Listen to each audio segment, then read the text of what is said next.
Hello বন্ধুরা, আবারও চলে এসেছি নতুন ভিডিও নিয়ে। আজকে কথা বলবো মোহনবাগান ভার্সেস সিআইএস এর ম্যাচের হাইলাইটস নিয়ে। তো কি বলবো, এই ম্যাচে প্রথম কথা যেটা বলবো সেটা হচ্ছে মোহনবাগান এই ম্যাচ বিশাল মার্জিনে জিতেছে 6-0 গোলে। তার সত্ত্বেও মোহনবাগানকে অনেক কিছু রেকটিফাই করতে হবে, মানে কোচকে অনেক কিছু রেকটিফাই করতে হবে। সেখানে যেমন বলবো, গোলমুখের শটের সময় যে প্রবলেম গুলো হচ্ছে, কিংবা মাঝে মাঝে যে কোনো জায়গায় পাসিং থেকে ফাম্বেল করে যাওয়া, এগুলো তো আছেই। তার সাথে আছে আজকে যে 6 গোল হয়েছে, শুধুমাত্র কি 6 গোল, এর সাথে কিন্তু আরো অনেক গোল হতে পারতো, মানে প্রায় 10-12 গোল হলেও আমি কিন্তু অবাক হতাম না। আজকে যে গোলগুলো হয়েছে, তার 6টা গোলের মধ্যেই 2-3টে গোল হয়েছে শুধুমাত্র সিআইএসএফ এর ভুলের কারণে। মোহনবাগান কিন্তু সেগুলো ক্রিয়েট করেনি, ভুল করেছে, সেই কারণে গোল করেছে। অনেক ভালো দিনে ভালো যে বড় ব্যবধানের জয়, সেগুলো আমি বারবারই বলি যে ছোট ছোট ভুলগুলোকে ঢেকে দেয়, যেগুলো কিন্তু পরে গিয়ে অনেক এফেক্ট করে। আমি মোহনবাগান খারাপ খেলেছে সেটা বলছি না, কিন্তু এখানে অনেক কিছু ভেবে দেখতে হবে কোচকে। যে মোহনবাগান অপোনেন্টস টিম যদি খারাপ খেলে তখন মোহনবাগান সেই দিন বেরিয়ে যাচ্ছে, কিন্তু অপোনেন্টস কিন্তু সব দিন খারাপ খেলবে না। এই গ্রুপ পর্বের ম্যাচ শেষ হলো, এরপরে কিন্তু কোয়ার্টার ফাইনালের ম্যাচ হবে, তারপর সেমিফাইনাল, তারপর ফাইনাল। সব ম্যাচগুলো এক ম্যাচ বাই ম্যাচ এগোতে হবে। এবার প্রতিপক্ষ কিন্তু এত সহজ থাকবে না যে 5 গোল খেয়ে যাবে, 6 গোল খেয়ে যাবে। এবার কিন্তু অনেক ভালো টিম থাকবে, তার জন্য সময় ধরে ভালো করে খেলতে হবে। এখনো সময় আসেনি যে কে অপোনেন্টস আসবে, এখনো পর্যন্ত জানা যায়নি, জানা যাবে আর 2-1টা ম্যাচ যাবে। এখন ইস্ট বেঙ্গল অপর দিকে কিন্তু সুযোগটা চলে এসছে, যেহেতু সম্বলেশ্বরী এসসির গোল ডিফারেন্সের থেকে ইস্ট বেঙ্গলের গোল ডিফারেন্সটা বেশি।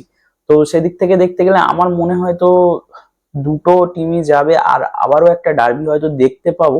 সেটা মন থেকে খুব চাই, আরো একটা ডার্বি হোক। আর এই যে এই টিম গেমটা নিয়ে, মানে ইস্ট বেঙ্গল যে কটা পয়েন্ট, কি পয়েন্ট পেলে নেক্সট কবে যাবে, কোন মানে ক্ষেত্রে কিভাবে যাবে, সেটা নিয়ে আলাদা একদিন ভিডিও বানাবো।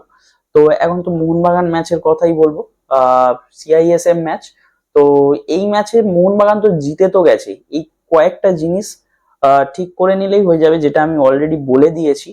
আর এখন হচ্ছে মোহনবাগানকে যেটা করতে হবে সেটা হচ্ছে যে প্লেয়ার গুলো এখনো পর্যন্ত ম্যাচ ফিট নয়। ম্যাকলারিনকে দেখলাম, সে পুরোপুরি ম্যাচ ফিট নয়।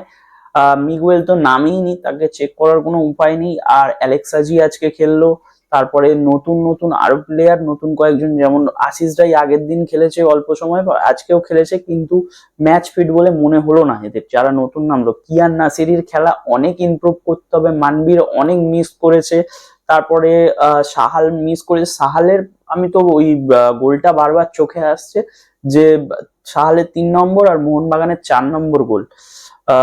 মানে ওইটা তো একদম মানে বলবোই যে খুব সুন্দর গোলটা করেছে সাহাল। ওটা থার্ড গোল, যে নিজের হ্যাটট্রিক করেছে। তো গোলটা সব থেকে এই ম্যাচের মধ্যে সেরা গোল আমার মনে হচ্ছে। আর লিস্টান কোলাসকে দেখে তো আমার জাস্ট হাসি পাচ্ছে। আমি ওই টাইমে ভিডিওটা মানে দেখছিলাম, ম্যাচটা ম্যাচটা দেখার টাইমে দেখলাম কমেন্টেটার্সরা লিস্টানকে নিয়ে হাসাহাসি করছে, কোচও হেসে ফেলেছে, মানে যখনই মিস করেছে। আমি তো ওই টাইমে মানে অট্ট হাসি হেসে ফেলেছি। আর কি বলবো, মনে হয় আপনারাও তাই। একই জিনিস, মানে 7টা 8টা শট দেখছি, লিস্টন শুধু গোলের কাছে গিয়ে উপর দিয়ে তুলে দিচ্ছে, নালে বাইরে মারছে, নালে অন্য কোথাও মারছে, গোলে আর যাচ্ছে না। সে চেষ্টা করছে, সেটা ঠিক আছে, বাট একটা প্রফেশনাল প্লেয়ার কতবার মিস করতে পারে? এখানে তো কোশ্চেন আসবেই, কোচের উপরে কোশ্চেন আসবে। লিস্টন কি প্র্যাকটিস করছে? তা এইখানে ডুরান্ড কাপে এই টিমের বিরুদ্ধে যদি এরকম ভাবে কোলাপস করে, ফাম্বেল করে, তো নেক্সট ম্যাচ বড় টিম যখন আসবে তখন কি করবে? লিস্টনকে তো নিজেকে প্রুভ করার কিছু নেই, সে ভারতের ফার্স্ট 11-এর প্লেয়ার।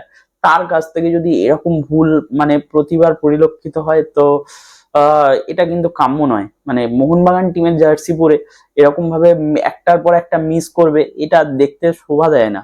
আর আপনাদের ম্যাচটা কেমন লেগেছে অবশ্যই কমেন্টে জানাবেন।